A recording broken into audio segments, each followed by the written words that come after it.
जय हिंद दोस्तों, स्वागत है आप सभी का एक नई वीडियो में। इस वीडियो में हम लोग कवर कर रहे हैं घटना चक्र की पॉलिटी की बुक। पॉलिटी यानी भारतीय राज्य व्यवस्था एवं शासन हम लोग कवर कर रहे हैं पूरा घटना चक्र का। तो कल फर्स्ट क्लास आई थी, अब ये जो है अपनी सेकेंड क्लास है। तो फर्स्ट क्लास में हम लोग कवर कर चुके थे यहाँ तक। तो इससे आगे की जो क्लास है अभी हम लोग स्टार्ट करेंगे। इसमें हम लोग कवर करेंगे ब्रिटिश ताज के शासनाधीन पारित अधिनियम।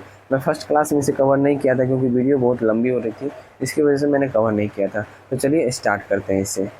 हुआ है कि ब्रिटिश संसद के भारत शासन अधिनियम 1858 के द्वारा भारत का शासन ब्रिटिश ताज के अधीन कर दिया गया। क्या किया गया कि भारत शासन अधिनियम जो 1858 था, इसके द्वारा भारत का जो शासन था ब्रिटिश क्राउन के हाथ में दे दिया गया। गवर्नर जनरल को अब क्या कहा गया, भारत का वायसराय कहा गया 1858 के भारत शासन अधिनियम के द्वारा। तो प्रथम वायसराय कौन बने, तो लॉर्ड कैनिंग जो थे वो भारत के प्रथम वायसराय बने। इस अधिनियम द्वारा भारत के राज्य सचिव पद का सृजन हुआ। भारत के राज्य सचिव पद का सृजन किस अधिनियम के द्वारा, तो भारत के राज्य सचिव का जो सृजन हुआ तो ये हुआ भारत शासन अधिनियम 1858 के द्वारा, ध्यान में रखिएगा। नेक्स्ट आगे बढ़ते हैं, जिसमें भारतीय प्रशासन पर संपूर्ण नियंत्रण की शक्ति निहित थी। उसकी सहायता के लिए 15 सदस्यीय परिषद के गठन का प्रावधान किया गया। अब आ जाते हैं भारत परिषद अधिनियम 1861 में। तो भारत परिषद नियम 1861 के द्वारा कानून बनाने की प्रक्रिया में भारतीय प्रतिनिधि को शामिल करने की शुरुआत हुई। जो कानून बनने लगा उसमें 1861 के अधिनियम के द्वारा भारतीय प्रतिनिधि को भी शामिल किया जाने लगा, इसकी शुरुआत हो गई। इस अधिनियम द्वारा मद्रास एवं बम्बई की प्रेसिडेंसियों को पुनः विधायी शक्ति देकर विकेंद्रीकरण की प्रक्रिया की शुरुआत की गई। इसने वायसराय को आपातकाल में अध्यादेश जारी करने के लिए अधिकृत किया, जो अधिकतम 6 माह की अवधि तक प्रभावी हो सकता था। ध्यान रखिए कितने माह तक, 6 माह तक ही अधिकतम प्रभावी हो सकता था। तो भारत परिषद अधिनियम 1892 के माध्यम से केंद्रीय और प्रांतीय विधान परिषद में अतिरिक्त सदस्यों की संख्या बढ़ा दी गई। इसे ध्यान रखिएगा, भारत परिषद अधिनियम जो 1892 है, इसके माध्यम से केंद्रीय और प्रांतीय विधान परिषद में अतिरिक्त सदस्यों की संख्या को क्या किया गया, बढ़ा दिया गया। केंद्रीय विधान परिषद में भारतीय सदस्यों को वार्षिक बजट पर बहस करने तथा सरकार से 6 दिन की पूर्व नोटिस पर प्रश्न पूछने का अधिकार भी 1892 के अधिनियम में दिया गया। परंतु पूरक प्रश्न पूछने तथा मतदान का अधिकार नहीं था। परंतु पूरक प्रश्न जो पूछने का और मतदान का अधिकार अभी तक नहीं दिया गया था। सीमित अर्थों में निर्वाचन पद्धति का आरंभ किया जाना इस अधिनियम की महत्वपूर्ण विशेषता थी। कौन सी, 1892 का जो अधिनियम था। अब नेक्स्ट हम लोग बढ़ते हैं भारत परिषद अधिनियम 1909, इसे हम लोग मार्लो मिंटो सुधार के नाम से भी जानते हैं। नेक्स्ट है, इस अधिनियम के द्वारा भारतीयों को विधि निर्माण तथा प्रशासन दोनों में प्रतिनिधित्व प्रदान किया गया। ठीक है, भारतीयों को क्या किया गया, विधि निर्माण और प्रशासन दोनों में प्रतिनिधित्व दिया गया 1909 के अधिनियम के तहत। नेक्स्ट आते हैं, इसके तहत वायसराय की कार्यकारी परिषद में भारतीयों को पहली बार शामिल किया गया। जो पहले व्यक्ति कौन थे, सत्येंद्र प्रसाद सिन्हा, जिन्हें वायसराय की कार्यकारी परिषद में शामिल किया गया। इस अधिनियम ने केंद्रीय तथा प्रांतीय विधायी शक्ति को बढ़ा दिया। परिषद के सदस्य को बजट एवं लोकहित के विषय पर विवेचना करने, प्रस्ताव लाने तथा प्रश्न पूछने के साथ पूरक प्रश्न पूछने का भी अधिकार दे दिया गया। कौन सा अधिनियम, 1909 का अधिनियम में। इसमें पृथक निर्वाचन के आधार पर मुस्लिमों की सांप्रदायिक प्रतिनिधित्व का भी प्रावधान किया गया था। इसे ध्यान रखिएगा, कभी पूछा जाए कि सांप्रदायिक प्रतिनिधित्व का जो प्रावधान किया गया था वो किस अधिनियम में, तो किया गया था मार्ले मिंटो सुधार भी ऑप्शन में दे सकता है, या फिर 1909 का जो अधिनियम है वो भी दे सकता है, भारत शासन अधिनियम 1909। तो आगे बढ़ते हैं हम लोग, अब आ जाते हैं हम लोग भारत शासन अधिनियम 1919 के बारे में देख लेते हैं, जिसे हम लोग मोंटेग्यू ट्रांसपोर्ट सुधार के नाम से भी जानते हैं। इस अधिनियम के द्वारा पहली बार प्रत्यक्ष चुनाव प्रणाली अपनाई गई थी। सांप्रदायिक आधार पर निर्वाचन प्रणाली का विस्तार करते हुए इसे सिख, भारतीय, ईसाइयों, आंग्ल भारतीयों तथा यूरोपियों के लिए भी लागू कर दिया गया। इस अधिनियम द्वारा पहली बार केंद्र में द्विसदनीय व्यवस्था स्थापित की गई। ध्यान रखिएगा, 1919 का जो अधिनियम था उसके द्वारा ही सिर्फ केंद्र में ध्यान रखिएगा द्विसदनीय व्यवस्था की स्थापना की गई। इस अधिनियम के द्वारा सभी विषयों को केंद्र तथा प्रांतों में बांट दिया गया। द्विसदनीय केंद्रीय विधानमंडल समस्त ब्रिटिश भारत के लिए कानून बना सकती थी। द्विसदनीय जो केंद्रीय विधानमंडल थी वो समस्त ब्रिटिश भारत के लिए कानून बना सकती थी। इस अधिनियम के तहत प्रांतों में द्वैध शासन प्रणाली लागू की गई। तो इस अधिनियम के द्वारा क्या गया कि प्रांत में जो था वो द्वैध शासन की प्रणाली लागू की गई। ठीक है, प्रांतीय विषयों को दो भागों में आरक्षित एवं हस्तांतरित विषयों में बांटा गया। इस अधिनियम में पहली बार उत्तरदायी शासन शब्द का प्रयोग किया गया। इसके अंतर्गत क्या हुआ, एक आयोग का गठन किया जाना था। किसके अंतर्गत, 1919 का जो अधिनियम है उसके अंतर्गत, जिसका कार्य 10 वर्ष बाद इस अधिनियम की समीक्षा करने के बाद अपनी रिपोर्ट प्रस्तुत करना था। चलिए, भारत शासन अधिनियम 1935 का आता है जो बहुत ही इंपॉर्टेंट है। तो भारत शासन अधिनियम 1935 द्वारा सर्वप्रथम भारत में संघात्मक सरकार की स्थापना की गई। इस अधिनियम के द्वारा प्रांतों में द्वैध शासन समाप्त करके केंद्र में द्वैध शासन प्रणाली लागू किया गया।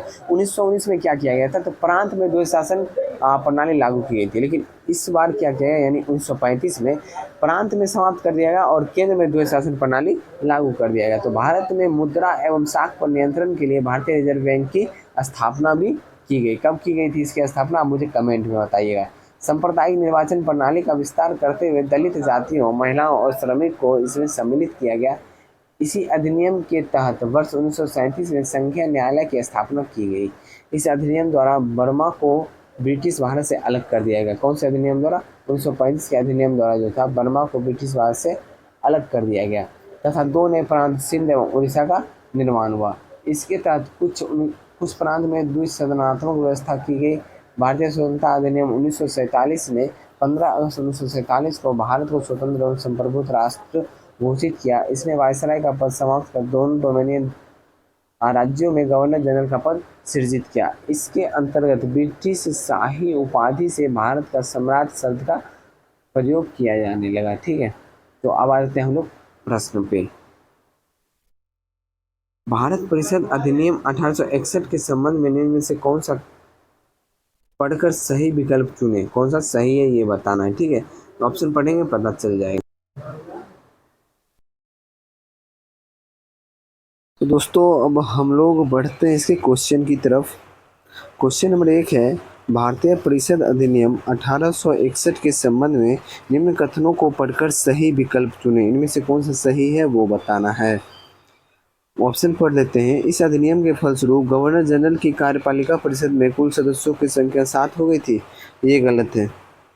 कुल सदस्यों की संख्या कितनी हुई थी, 6 हुई थी। दूसरा ऑप्शन है, विधि निर्माण के लिए अतिरिक्त सदस्यों की संख्या कम से कम 6 और अधिक से अधिक 12 कर दी गई थी। सही है। प्रांतीय और केंद्रीय विषय में किसी तरह का भेदभाव नहीं रखा गया, ये भी सही है। ठीक है, इसका आंसर क्या हो जाएगा, 2 और 3, ऑप्शन नंबर बी। इसका हम डिटेल पढ़ लेते हैं, बहुत इंपॉर्टेंट डिटेल दिया हुआ है।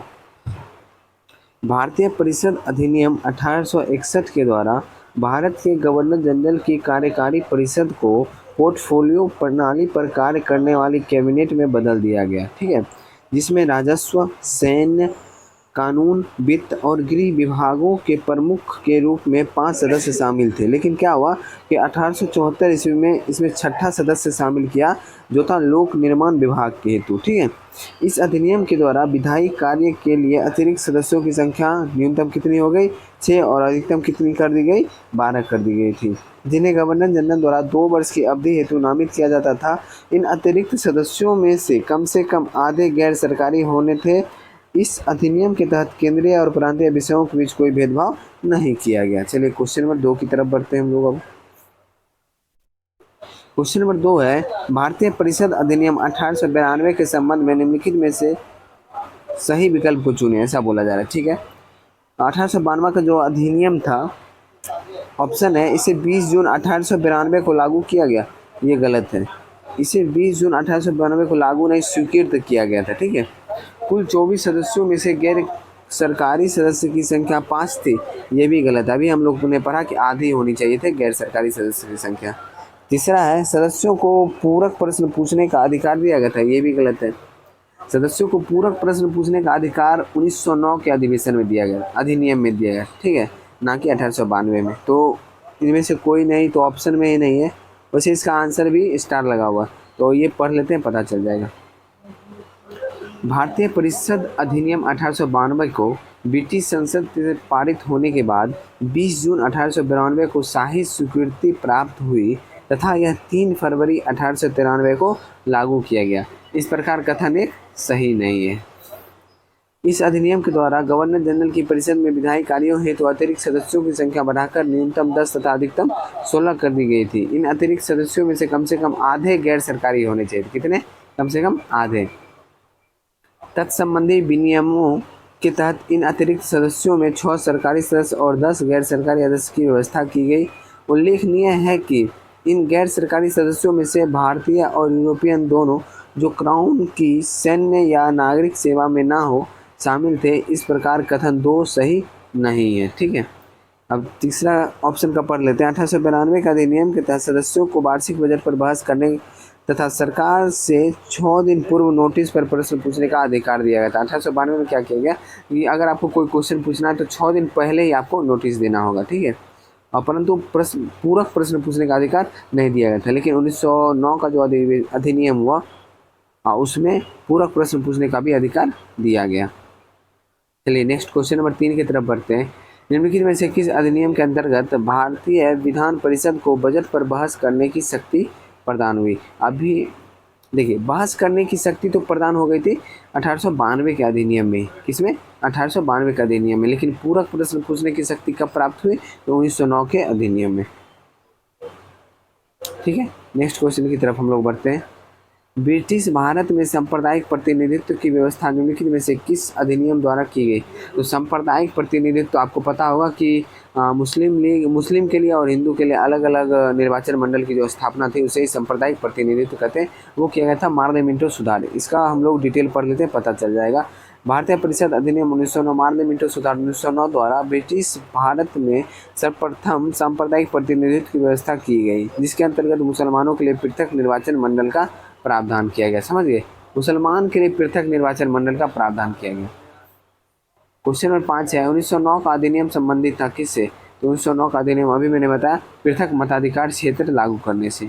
नेक्स्ट क्वेश्चन है, निम्नलिखित में से किस एक अधिनियम द्वारा भारत में संघीय न्यायालय की स्थापना की गई? तो भारत में संघीय न्यायालय की स्थापना कौन से अधिनियम के द्वारा की गई थी बताइए? तो ये की गई थी 1935 के अधिनियम के द्वारा। ऑप्शन में नहीं है, तो इसका आंसर हो जाएगा उपयुक्त में से कोई नहीं। ठीक है, ये संघीय न्यायालय की जो स्थापना 1935 के अधिनियम के द्वारा की गई थी, लेकिन की गई थी कब? 1937 में, से ध्यान रखिएगा, और इसमें वही दिया है। नेक्स्ट क्वेश्चन की तरफ बढ़ते हैं। 7 नंबर, भारत का संघीय न्यायालय निम्नलिखित में से किस वर्ष स्थापित किया गया? अभी मैंने बताया कि 1937 में स्थापित किया गया। नेक्स्ट क्वेश्चन है, केंद्र में द्वैध शासन किस अधिनियम के अंतर्गत स्थापित किया गया था?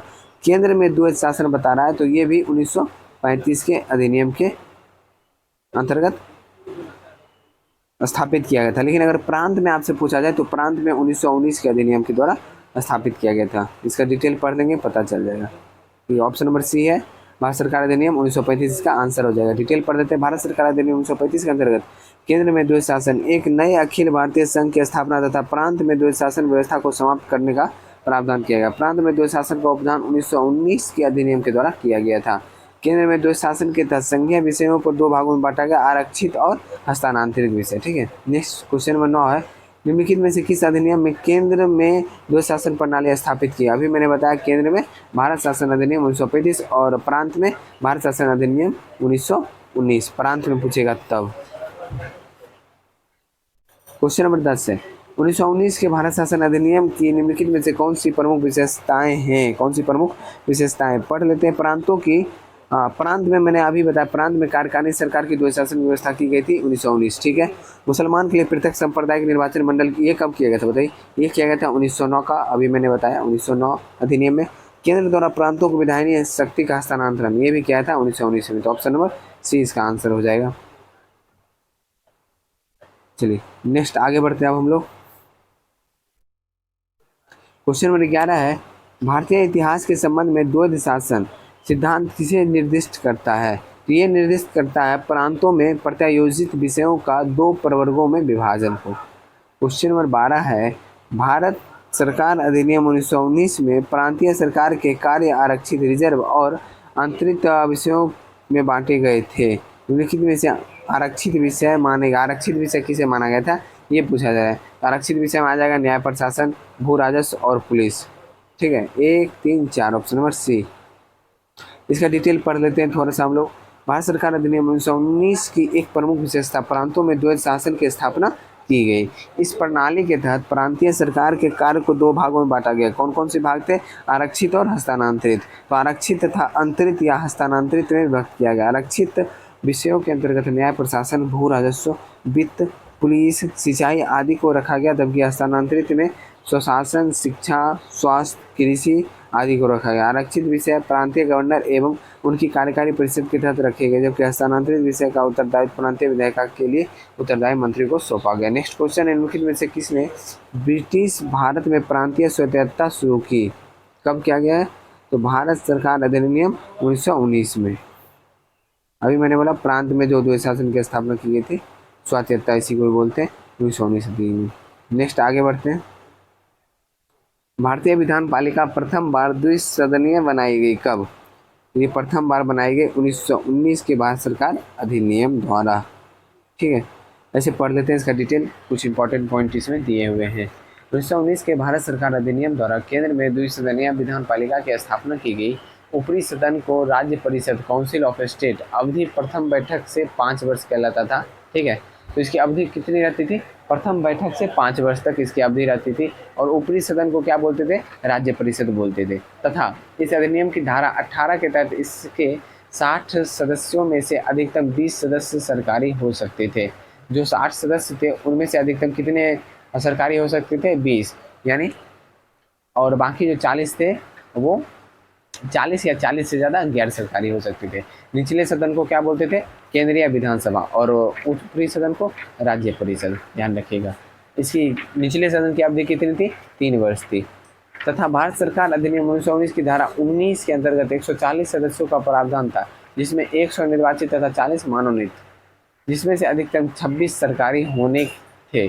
ज्ञातव्य है कि 1919 के अधिनियम के क्रियान्वयन हेतु बने नियम के तहत राज्य परिषद के 60 सदस्यों में से 33 को निर्वाचित तथा 27 को मनोनीत होने का प्रावधान किया गया, जबकि केंद्रीय विधानसभा के सदस्यों की संख्या बढ़ाकर पहले 143, फिर 102 निर्वाचित प्लस 41 मनोनीत, और फिर 145 कर दिया गया, जिसमें 104 निर्वाचित थे और 41 मनोनीत थे। ठीक है, कर दिए गए। उल्लेखनीय है कि दोनों सदनों में मनोनीत सदस्यों में से एक एक बरार से निर्वाचित होने वाले सदस्य भी होते थे, जिन्हें गवर्नर जनरल मनोनीत करता था। बरार से मनोनीत होने वाले सदस्यों के निर्वाचित होने के कारण अनेक उल्लेखों में से उसे निर्वाचित सदस्यों की संख्या में शामिल कर दिया गया। नेक्स्ट क्वेश्चन है, केंद्र में कौन सा एक्ट द्विसदनीय विधायिका लाया? कौन सा एक्ट था वो था 1919 का एक्ट, केंद्र में जो द्विसदनीय विधायिका लाया। ठीक है, नेक्स्ट है, निम्नलिखित कथनों पर विचार कीजिए।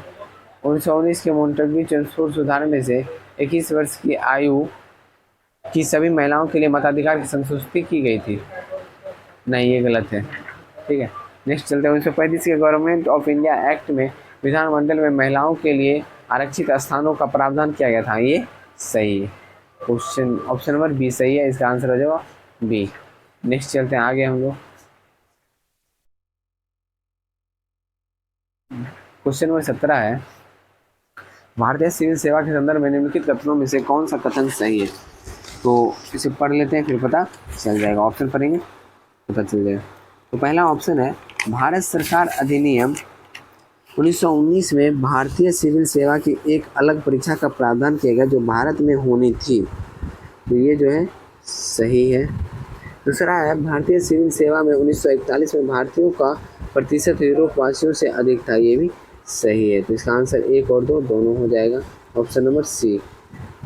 चलिए, कुछ इंपॉर्टेंट पॉइंट है, इसे पढ़ना बहुत आवश्यक है। भारत में आधुनिक मेरिट आधारित सिविल सेवा का प्रारंभ 1854 में लंदन में किया गया। कब किया गया? लंदन में सिविल सेवा आयोग की स्थापना से हुआ तथा 1855 से इसे प्रतियोगी परीक्षा लंदन में ही आयोजित की जाएगी। ठीक है, भारतीयों की लगातार मांग के बावजूद यह परीक्षा भारत में ना होकर लंदन में ही होती रही। अंततः भारत सरकार अधिनियम 1919 के प्रावधान के अनुकूल वर्ष 1922 में ICS की परीक्षा भारत में भी होनी प्रारंभ हुई, पहले इलाहाबाद में तथा बाद में दिल्ली में। 1930 के दशक के अंत तक यूरोपवासियों की उपलब्धता भारतीय सिविल सेवा में कम होती गई तथा इस सेवा में 1941 तक स्पष्ट रूप से भारतीयों का प्रतिशत यूरोपवासियों से अधिक हो चुका था। नेक्स्ट क्वेश्चन नंबर 18 है, केंद्रीय विधानसभा का के निम्नलिखित में से कौन सा निर्वाचन भारत सरकार अधिनियम 1919 के तहत हुआ था? बताइए। तो इसका हो जाएगा 1926 और 1945, ऑप्शन नंबर सी। प्रश्नगत वर्षों में से वर्ष 1926 और 1945 का केंद्रीय विधानसभा चुनाव भारत शासन अधिनियम 1919 के तहत हुआ था। नेक्स्ट क्वेश्चन 19 है, भारत शासन अधिनियम 1919 के अंतर्गत भारतीय विधायिका का अंतिम निर्वाचन किस विषय में आयोजित किया गया था? बताइए। ये जो अंतिम निर्वाचन है ये आयोजित किया गया था 1945 के विषय में।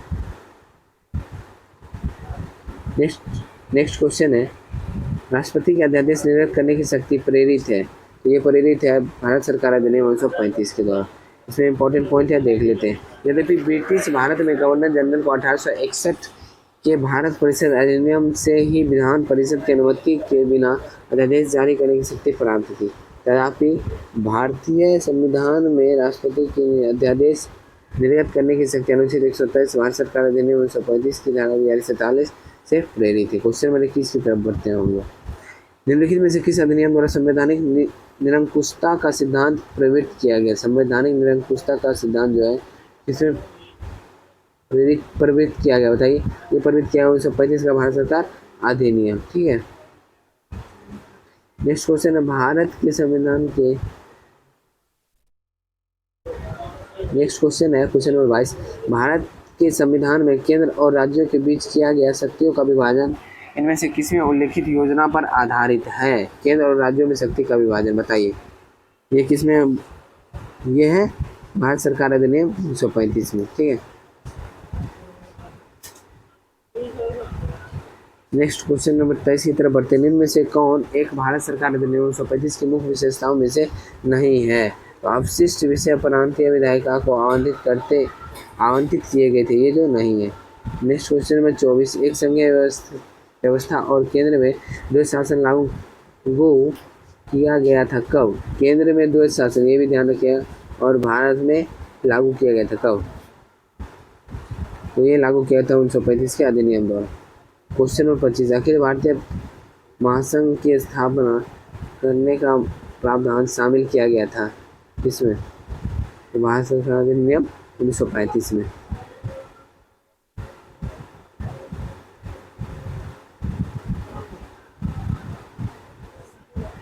चलिए नेक्स्ट क्वेश्चन की तरफ बढ़ते हैं हम लोग। 26 नंबर क्वेश्चन, निम्नलिखित में से किस एक अधिनियम ने भारत में संघीय शासन की व्यवस्था दी थी?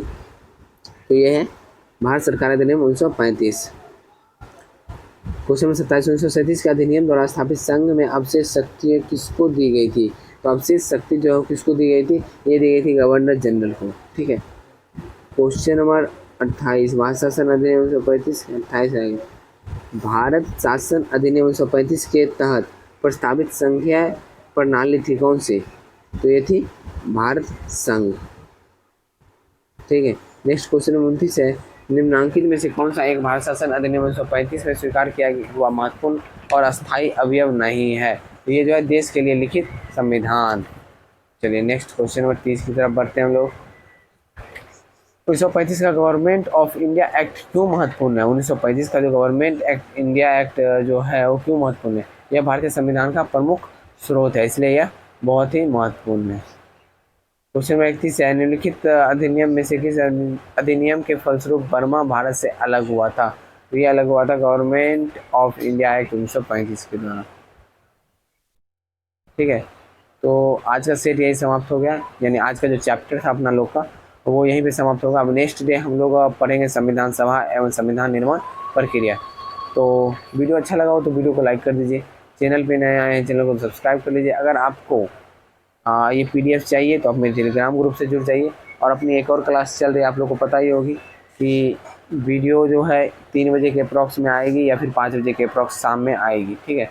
तो आप लोग तैयार रहा कि 3 बजे या 5 बजे आप लोग को वीडियो मिलेगी। और आप ये मत कीजिएगा कि आज छोड़ देते हैं कल पढ़ लेंगे, तो ऐसे में बहुत सारा इकट्ठा हो जाएगा और आप पढ़ नहीं पाइएगा।